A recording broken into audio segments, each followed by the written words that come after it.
안녕하십니까 보라매님들, 오랜만에 또 스튜디오에서 이렇게 뵙습니다. 오늘은 좀 대만과 관련된 얘기, 대만 중에서도 잠수함 관련 얘기 좀 해볼까 싶은데요.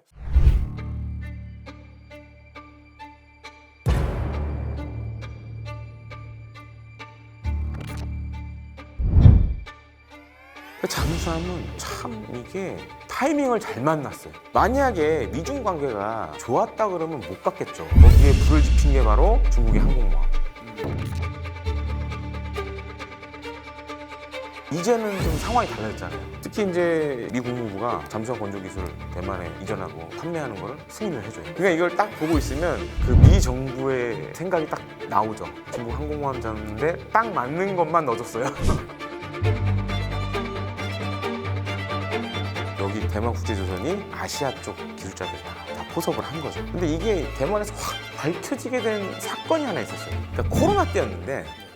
김대영 군사평론가님 나오셨습니다. 반갑습니다. 반갑습니다. 네. 제가 3년 만에 나오는 것 같은데 그래요? 그때도 사실 나왔을 때도 그 양안 관계 관련된 걸로 네네. 좀 뭐 얘기도 하고 그랬는데 사실 저 같은 경우에는 이 대만 잠수함 개발에 우리나라 기술자들이 참여했다라는 거를 대만 언론을 통해서도 많이 봤고 기사도 썼었어요. 옛날에 이제 기고한 데가 몇 군데 있었었는데 사실 요거를 제가 좀 관심 있게 본 이유가 네. 알게 모르게 우리나라하고 대만하고 공식적인 건 아니지만 비공식적인 이런 방산 협력 교류가 사실 그동안 계속 있어 왔어요. 과거 대표적인 사례가 T-50을 개발했을 때 미국과 같이 이제 T-50을 이제 공동 개발하는 과정이 있었는데 그때 우리나라 같은 경우에 이제 제트 전투기를 처음 해보다 보니까 제트기를 처음 해보다 보니까 미국에서 기술자들이 알려줘도 이 사람들 지금 무슨 얘기를 하는 거야? 약간 그런 상황이었어요. 그래가지고 아 이러면 이게 개발의 속도가 느려질 수밖에 없으니 어디서 좀 과외 선생님을 좀 데려와야겠다. 그래서 당시에 이제 대만 경국 전투기를 개발했던 기술자들이 우리나라에 와서 직간접적으로 이제 지원을 해줬거든요. 그 사람들이 사실 T-50 개발에 직접적으로 참여한 건 아니고 과외 선생님 같은 역할을 해줬거든요. 그러니까 좀 약간 해설해주고 그렇죠. 뭐 이런 거다라고 이해시켜주고 이런 네, 상황이었군요. 그래서 그런 거를 이제 많이 해서 사실은 이제 어떻게 보면 T-50 개발에 좀 도움을 줬는데 근데 사실 이제 대만에서 T-50을 꺼내면 이게 대만 언론에서 되게 좀 부각이 많이 됐어요. T-50 하면 약간 이제 자기네들이 만들었다 좀 오바해서 좀 얘기하는 그런 것도 있었는데 우리가 알려준 거야? 뭐 네, 이런 근데 사실은 이제 그 아무리 좋은 과외 선생님 있어도 학생이 의지가 없으면 그렇죠. 안 되잖아요. 네. 그 당시 우리 기술자들 정말 죽기 살기로 한 거고 이제 그런 또 인연이 있었는데 네네.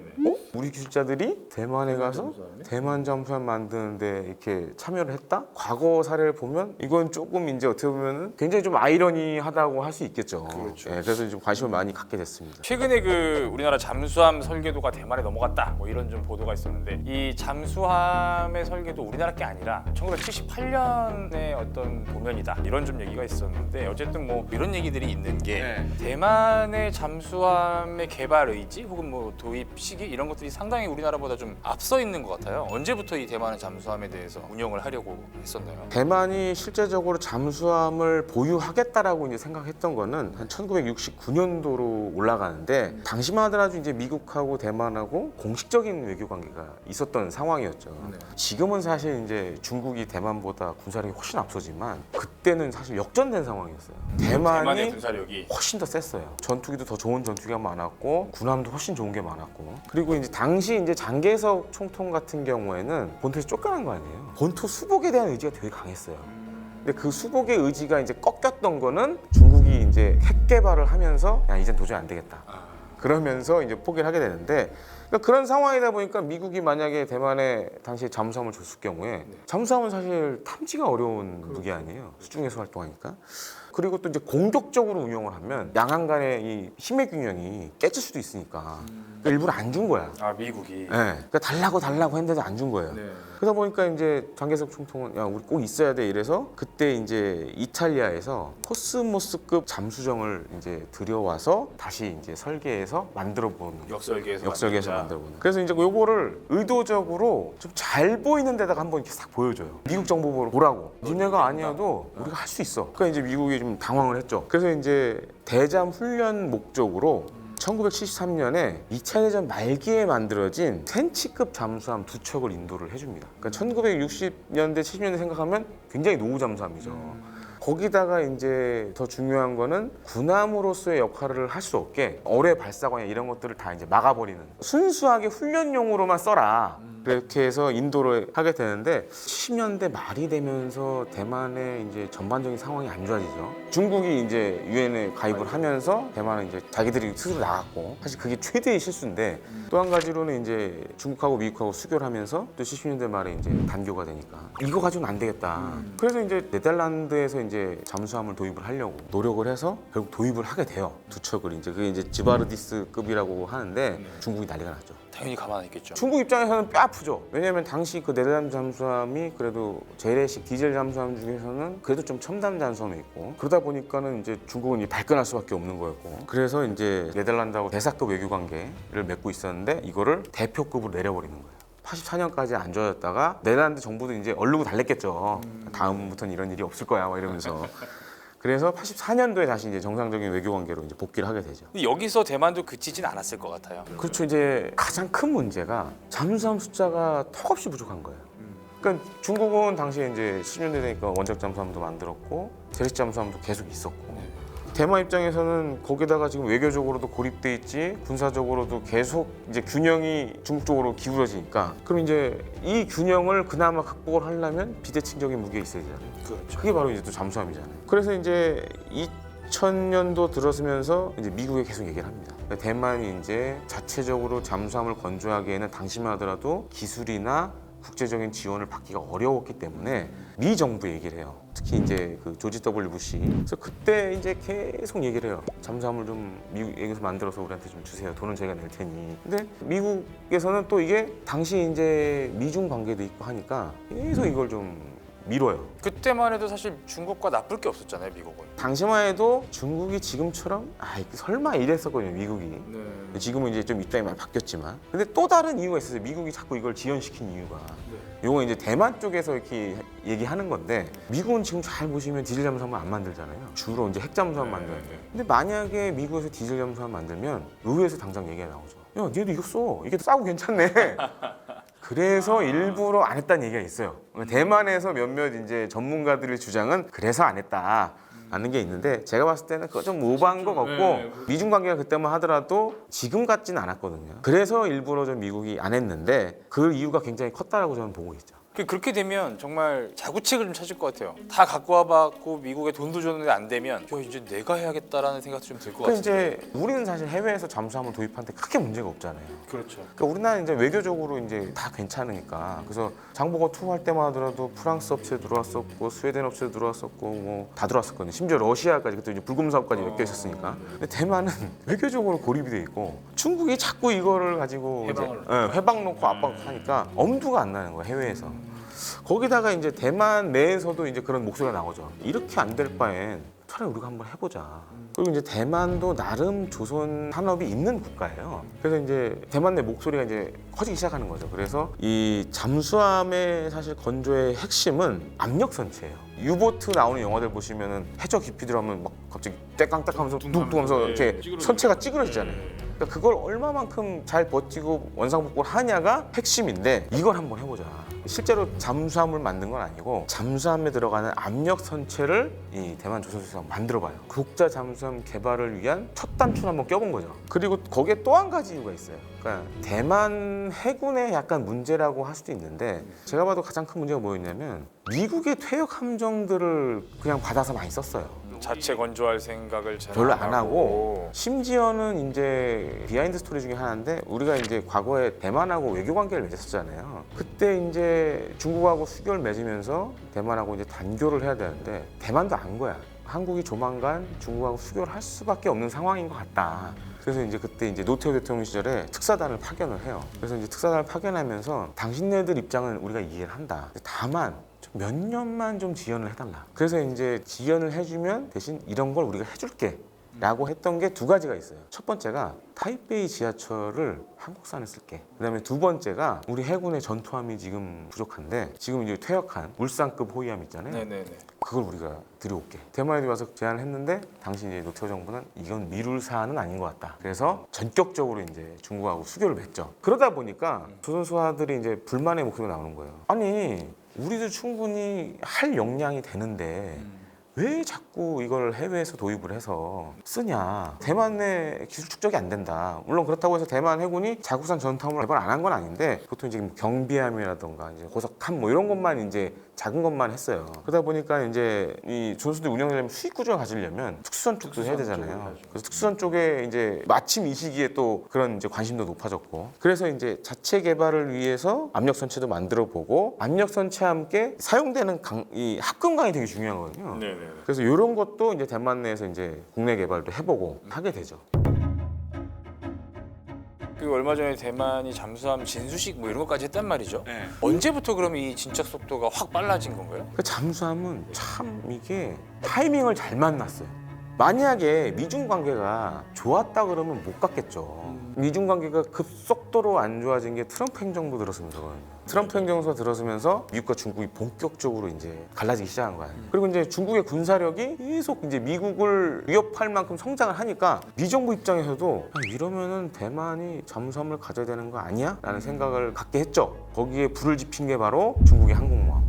미국이 항공모함이 많이 가지고 있지만 근데 사실은 이 동아시아 지역에 상시 전개하고 있는 거는 한 척밖에 없잖아요. 근데 이제 중국이 랴오닝함 나오죠, 2번함 나오죠, 3번함 나오니까 야 이거는 우리 가지고는 안 될 것 같다. 그래서 대만의 잠수함 개발을 지원을 하게 되는 거죠. 그래서 이제 2017년에 이게 급속도로 막 진행이 돼요. 그러면서 본격적으로 이제 진행이 막 되죠. 특히 이제 18년도에 미 국무부가 잠수함 건조 기술을 대만에 이전하고 판매하는 거를 승인을 해줘요. 40년 가까이 지원을 못 받다가 네. 드디어 정말 빠른 속도로 진행이 돼요. 그래서 깜짝 놀랐는데 트럼프가 또 하나 일을 냈네요. 그래서 사실은 대만의 잠수함 건조에 큰 역할을 한 거는 중국이에요.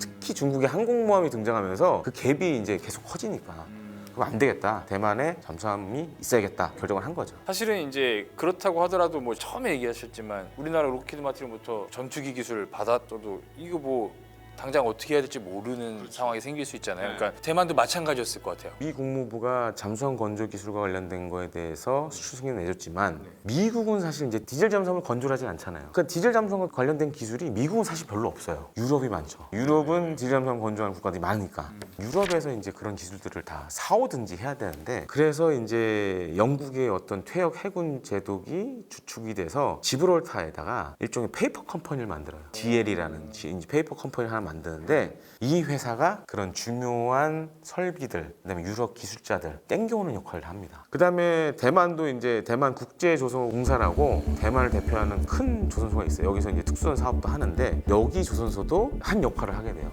실제로 이제 이 대만 국제조선이 지금 대만 잠수함을 건조를 하고 있는데 여기 대만 국제조선이 아시아 쪽 기술자들 다 일본, 한국 뭐 이런 기술자들을 다 포섭을 한 거죠. 그래서 이제 제가 이제 친한 이제 대만 친구인데 대만 국방부 출입하는 기자였는데 간사였어. 방송 간사였는데 놀러 왔는데 그 얘기를 하는 거예요. 우리 잠수함 모형이 야 갈수록 니네 나라 잠수함이랑 비슷해지는데?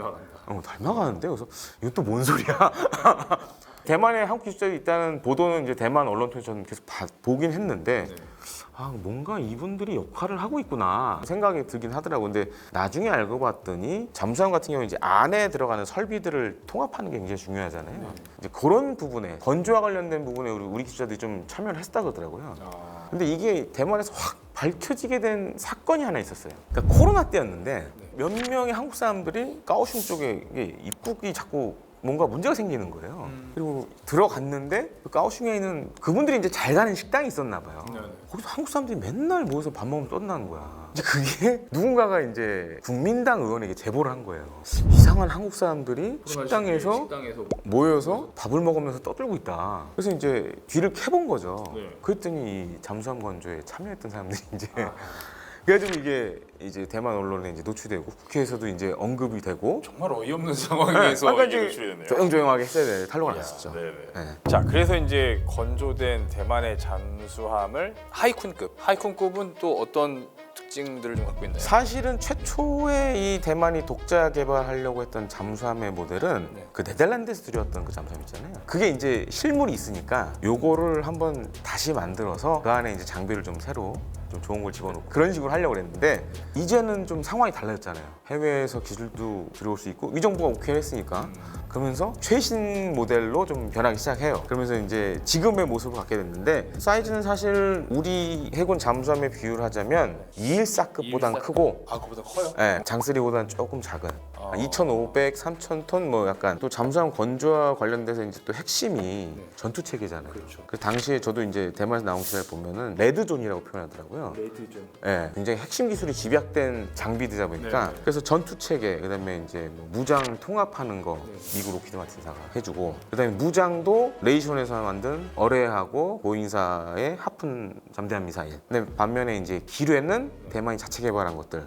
이렇게 해서 이제 구성을 했습니다. 그러니까 이걸 딱 보고 있으면 그 미 정부의 생각이 딱 나오죠. 대만의 독자 개발 잠수함이 중국의 항공모함을 상대할 수 있는 고수준만 딱 줬어요. 사실은 그 부분에 대해서 잘 많은 분들이 모르시는데 중국 해군이 굉장히 양적으로 굉장히 커져 있잖아요. 그렇죠. 제가 봤을 때 중국 해군의 약점이 두 가지가 있어요. 그러니까 첫 번째 약점이 대잠전. 대잠전은 사실 장비도 물론 중요하지만 노하우가 많아야 돼요. 대잠전의 노하우가 제일 많은 나라가 어디겠어요? 미국, 영국 아니에요? 네. 일본도 상당히 많이 갖고 있고 수중음파의 특성이라든지 이런 것들을 잘 분석하고 데이터들 해양 정보라든가 적잠수함에 대한 음문 기록 이런 것들 네네네. 다 갖고 있어야 되거든요. 근데 이제 중국 같은 경우에는 그런 부분이 좀 상대적으로 선진국 대비 좀 뒤쳐져 있고 하나가 대잠전이고 네. 또 하나가 소해 작전. 기뢰를 제거하는 거는 사실 이제 동북아시아에서는 해상자위대가 최고고 우리도 사실은 북한의 위협 때문에 마리눔 기반으로 지금 소해 헬기를 만들고 있잖아요. 근데 이 소해 헬기 갖고 있는 나라가 많지가 않아요. 중국도 지금 소해 헬기는 없어요. 항공 소해는 하는 상황이 아니라서 그러니까 기뢰에 되게 취약해요. 그리고 아시다시피 이제 저도 과거에 이제 해군에서 소해 훈련을 한 거 이렇게 나가서 보면 소해 작전이 굉장히 느려요. 소해 장구를 끌고 이렇게 기동을 한단 말이에요. 근데 그 속도가 막 생각에는 막 30노트, 40노트 이렇게 가는 게 아니에요. 굉장히 느린 속도로 계속 가는 거예요. 그러니까 이제 만약에 대량의 기뢰를 살포했을 경우에는 엄청나게 시간이 많이 걸려요. 그래서 항공소해를 선호를 하는 이유가 빨리 이걸 개척을 해야 되는데 그럼 방법이 뭐가 있을까? 뿌리고 가야지. 헬기로 끄는 거예요. 근데 중국은 사실 소해가 거의 뭐 전력은 있지만 대규모 기뢰 공격을 당했을 경우에는 방법이 없어요. 근데 보시면 최근에는 보면 이제 대만 군 같은 경우에는 요 지금 하이쿠남에다가 기뢰도 지금 장착을 하고 이런 고속함에다가 대량의 기뢰를 싣고 빠른 시간에 빨리 기뢰를 뿌려버리는 그런 배도 만들었어요. 어떻게 보면은 접근을 거부하는 네, 맞아요. 그런 용도로 네, 요런 딱이네요. 그런 식으로 지금 이제 미국의 지원 하에 이 잠수함 사업을 진행을 하고 있죠. 근데 요건 이제 많은 분들이 잘 몰라서 이제 제가 좀 언급을 해드린 거고 사실 이제 잠수함 전력면으로 봤을 때는 사실 중국이 압도적이죠. 그래도 이제 눈에 가시죠. 네. 자 이제 여기 녹화하는 시점이 라이칭더 당선 불과 며칠이고 2, 3일밖에 안 됐습니다. 이 얘기가 지금 대만 잠수함 얘기를 하다 보니까 다른 기류의 변화가 있겠다라는 생각이 좀 들거든요. 사실은 저는 요번 선거를 보면서 그걸 좀 느꼈어요. 사실 제가 이제 와이퍼 중사람이고 사실 저는 이제 본토도 왔다 갔다 하고 대만도 친구들도 있고 한데 왔다 갔다 하면서 느꼈던 것 중에 하나가 뭐냐면 사실 이제 중국과 대만 엄밀히 얘기하면 분단국가잖아요. 그렇죠. 두 군데를 다 왔다 갔다 해도 그 누구도 통일에 대해서 얘기를 안 해요. 물론 정치가들은 얘기를 하죠. 그러니까 시진핑 주석 같은 경우에는 사실 많은 사람들이 오판을 했는데 마오쩌둥처럼 지금 흘러가고 있거든요. 굉장히 독재 스타일로 가고 있거든요. 그러면서 이제 중국 공산당의 풀지 못한 숙제, 이 통일에 대해서 계속 언급을 하는데 근데 중국 입장에서 오히려 전략적으로 통일이라는 단어보다는 일국 양제 그냥 그걸로 그냥 가는 거 아니에요? 아니에요. 시진핑 주석은 일국양제를 그렇게 떠받치는 사람은 아니에요. 오히려 통일에 가까운 얘기를 자꾸 하는 사람이지. 예. 사실 우리 남북 관계도 그렇잖아요. 그러니까 통일 얘기하면 사실 남의 나라 얘기 같잖아요. 지금은 똑같아요. 거기도 양안 간의 통일 그런 거 별 생각 안 해요. 그게 바로 요번에 저는 이 선거에서 투영이 됐다고 보여져요. 또 한 가지로는 이전에 총통 집권하고 나서 대만 경제가 괜찮아졌어요. 코로나 상황도 극복을 해냈고 그리고 대만의 반도체가 굉장히 지금 중요한 상황이 돼버렸잖아요. TSMC. 근데 생각해 보시면 대만이 사실 우리하고 경쟁되는 품목이 굉장히 많은데 왜 우리보다 불리하냐? 외교 관계가 정상적이지 않잖아요. 그렇죠. 그러니까 어떤 문제가 있냐면 FTA를 못해요. 그러니까 같은 품목으로 우리가 해외에서 싸우면 우리는 그런 걸 다 맺어놨기 때문에 가격 경쟁력이 있어요. 근데 대만은 FTA를 못 맺어. 중국 때문에 안 돼. 근데도 불구하고 TSMC가 반도체로 성장을 한 거 아니에요? 그렇죠. 제가 봤을 때 중국의 지금 가장 큰 실수가 그 대만의 약간 불편한 점에 대해서 계속 군사적으로 압박을 하잖아요. 근데 이게 안에서 이런 뭔가 목소리가 나오면 얘기가 달라지지만 외부에서 자꾸 이러면 우리나라도 예를 들어서 중국이 뭐라고 하고 일본이 뭐라고 하면 내부 결속력은 강해지죠. 야 니네가 뭔데 왜 우리를 가지고 뭐라 그래? 그렇죠. 오히려 지금 이게 계속 역효과가 나고 있어요. 그러니까 이런 게 모두 다 라이칭더 후보 당선에 역할을 했다고 봐요. 그리고 이제 이 라이칭더 향후에 이제 차기 총통이 되면 지금 또 해야 될 게 몇 가지가 있어요. 일단 잠수함은 이제 계속 8척을 이제 계속 순차적으로 할 거고. 근데 이제 8척으로 끝날 거냐 아니면 더 할 거냐. 지금 대만의 독자 잠수함의 가장 큰 문제는 8척 다음이 없어요. 그럼 이제 8척 만든 다음에는 잠수함을 또 만들지 아니면 최악의 경우는 여기서 스톱. 해버리면 또 이제 유명무실해야 되는. 그래서 대만 잠수함 기술을 계속 보존을 할 거냐. 이게 이제 가장 큰 문제로 남은 거고. 두 번째로는 이제 새로 해야 될 사업이 뭐냐면 차잉원 총토 때 그 고등훈련기, 국산 고등훈련기 했죠. 이제 해야 될 게 뭐가 남아 있냐면 우리 지금 KT1 같은 기본훈련기 그거를 또 새로 해야 되고 지금 대만 공군이 쓰고 있는 경국 전투기를 이제 대체를 해야 돼요. 그 이제 노후화 네, 시기가 왔어요 이제. 그래서 지금 이제 대만의 카이라고 할 수 있는 AIDC는 사장이 최근에 계속 언론하고 인터뷰를 많이 해요. 2개 사업을 얘기를 해요 항상. 지금 훈련기 사업 하나 하고 차세대 전투기 사업을 해야 된다. 왜냐하면은 또 그 문제 생긴 거예요. 지금 고등훈련기 사업을 해서 이제 양산을 하고 있거든요. 이게 몇 년 뒤면 또 생산이 끝나요. 그럼 또 기술자들이 또 할 일이 없어지는 거야. 그러니까 후속 사업을 지금 또 만들어야 되는 상황이 왔어요. 그래서 이게 아마 이제 라이칭더 후보가 이제 총통이 되면 대만의 이제 방위 사업과 관련돼서 가장 큰 이슈가 될 것 같아요. 요거 지금 이제 질문하신 사항에 관련돼서는 안 그래도 제가 며칠 뒤면 또 대만을 가게 됩니다. 맞아요. 한번 다녀오신다면서. 그래서 갔다 와서 진짜 대만에서 어떻게 생각하고 있는지 한번 제가 한번 싹 알아온 다음에 또 한번 가도록 하겠습니다. 오늘 말씀 잘 들었습니다. 예, 고맙습니다. 고맙습니다.